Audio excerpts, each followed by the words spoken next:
શુભ સવાર મિત્રો. આજે આપણે અધ્યાય 3નો 41મો શ્લોક સમજીશું. તસ્માત્વમિન્દ્રિયાણા યાદો નિયમ્ય ભરતવર્ષભ પાપમાનમ પ્રજહીયેનમ જ્ઞાન વિજ્ઞાનાસનમ. માટે હે ભરતવંશીઓમાં શ્રેષ્ઠ અર્જુન, શરૂઆતમાં જ ઇન્દ્રિયોનું નિયમન કરીને પાપના મહાન પ્રતીકનું દમન કર અને જ્ઞાન તથા આત્મ સાક્ષાત્કારના વિનાશ કરતાનો વધ કર. ભગવાને અર્જુનને શરૂઆતથી જ ઇન્દ્રિય નિગ્રહ કરવાનો ઉપદેશ આપ્યો છે કે જેથી તે સૌથી મોટા પાપી શત્રુ કામનું દમન કરી શકે, કે જે આત્મ સાક્ષાત્કાર તથા આત્મજ્ઞાનની ઉત્કૃષ્ટ ઈચ્છાને નષ્ટ કરે છે. જ્ઞાન શબ્દનો નિર્દેશ આત્મા તથા અનાત્માના ભેદનું જ્ઞાન અર્થાત આત્મા શરીર નથી એવા જ્ઞાનની પ્રતિ છે.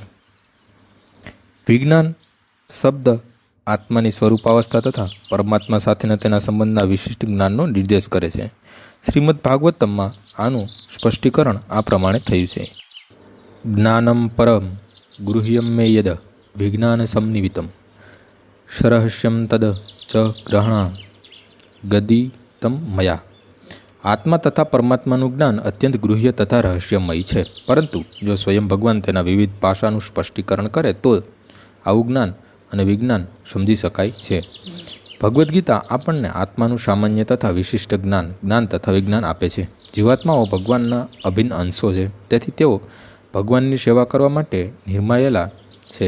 આ સભાનતાને કૃષ્ણ ભાવનામૃત કહેવાય છે. માટે મનુષ્ય જીવનની શરૂઆતથી જ કૃષ્ણ ભાવનામૃતનું શિક્ષણ પ્રાપ્ત કરવું જોઈએ અને તે દ્વારા પોતે સંપૂર્ણપણે કૃષ્ણ ભાવના પરાયણ થઈ તે પ્રમાણે કર્મ કરવું જોઈએ. ભગવત પ્રેમ એ પ્રત્યેક જીવ માટે સ્વાભાવિક વસ્તુ છે અને કામ એ આ ભગવત પ્રેમનું વિકૃત પ્રતિબિંબ છે. પરંતુ જો શરૂઆતથી જ મનુષ્ય કૃષ્ણ ભાવનામૃતમાં કેળવાઈ જાય તો તેના સ્વાભાવિક ભગવત પ્રેમ કામરૂપી વિકૃત થતો નથી. ભગવત પ્રેમ જ્યારે કામરૂપે વિકૃત થઈ જાય છે ત્યારે તેના મૂળ રૂપને ફરીથી પ્રાપ્ત કરવાનું અત્યંત કઠિન બની જાય છે.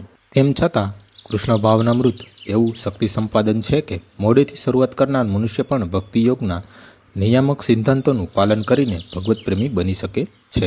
તેથી જીવનની કોઈ પણ અવસ્થાથી અથવા તેની તીવ્ર અગત્યતા અનુભવે ત્યારથી જ મનુષ્ય કૃષ્ણ ભાવના અર્થાત ભગવત ભક્તિ દ્વારા ઇન્દ્રિયોને સંયમિત કરવાનો પ્રારંભ કરી શકે છે અને કામને ભગવત પ્રેમમાં પરિવર્તિત કરી શકે છે, કે જે માનવ જીવનની સર્વપૂર્ણ અવસ્થા છે.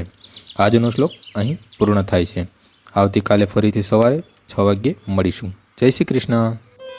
શ્રી રામ શ્રી